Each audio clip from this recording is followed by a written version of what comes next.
As someone who owns an air conditioning company that has installed over 300 systems across Hertfordshire and London, I want to share my opinion on DIY air conditioning because I've seen firsthand how small installation mistakes can turn into expensive problems. In this video, I'll explain why DIY air conditioning is usually a bad idea in the UK. Section 1. The tools. One of the biggest surprises for people researching DIY air conditioning is how many specialist tools are actually required. It's not just a drill and a ladder. Professional installers use a variety of tools such as vacuum pumps, torque wrenches, nitrogen pressure testing equipment, electrical test equipment, and heavy-duty core drills. Buying everything yourself can easily cost well over £1,500 before you've even bought the air conditioner. Professional installers spread those costs across hundreds of installations. What's interesting is that many of the successful DIY installations were completed by engineers, electricians, or plumbers who already owned most of the equipment. I recommend comparing a professional installation against the true DIY cost, not just the price of the air conditioning unit. Section 2. The hidden part of the installation. Most homeowners think the difficult part is mounting the units. In reality, the hidden work is what protects your investment. Before refrigerant is released, the system should be pressure tested, evacuated, checked for leaks, and commissioned correctly. Those aren't optional extras. They're designed to remove moisture, detect leaks, and make sure the refrigeration system starts life clean and dry. If moisture or air is trapped inside the system, it can slowly damage the compressor from the inside. That's one of the reasons professional installers follow manufacturer procedures rather than shortcuts. Section 3. Small mistakes become expensive problems. One of the most common faults professionals see is refrigerant leaks from poor flare joints. The joint might only be slightly too loose or slightly too tight, but over time, vibration and temperature changes can allow refrigerant to escape. Another common issue is kinked copper pipe. It doesn't always stop the system working, but it restricts refrigerant flow, reduces efficiency, and places extra strain on the compressor.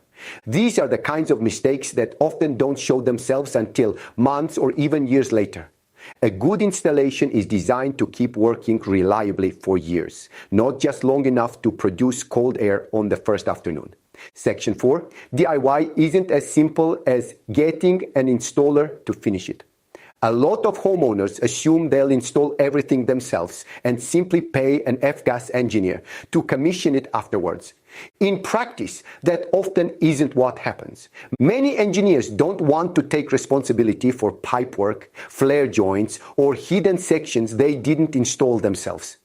If the system develops a leak 6 months later, it becomes very difficult to know whether it was the installation or the commissioning.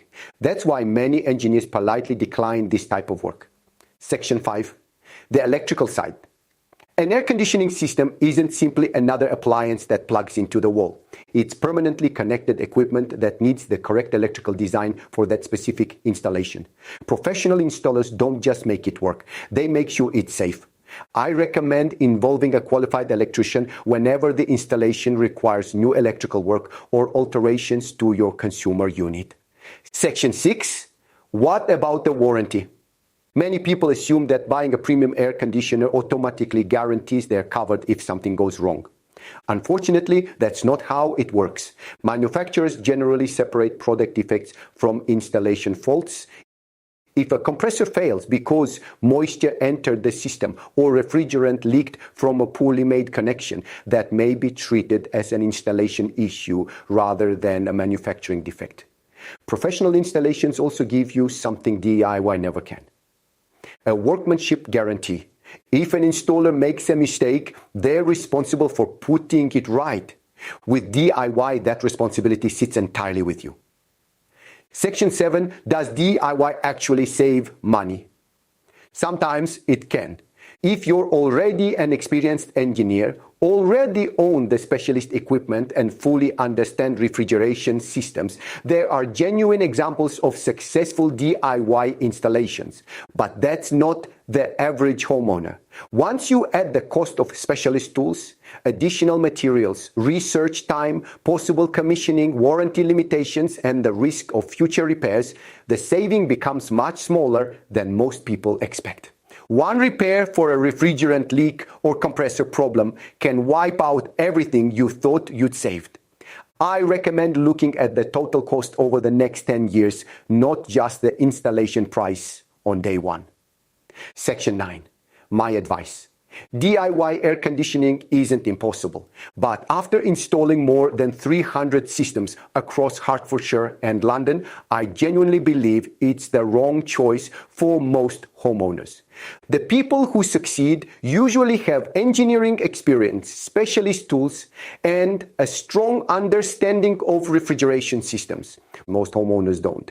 The result is often more time, more stress, more expense, and more risk than they expected. A professionally installed system gives you proper commissioning, warranty support, workmanship cover, and the confidence that it's been installed to the manufacturer's standards. That's what keeps it quiet, efficient, and reliable long after the installer has left.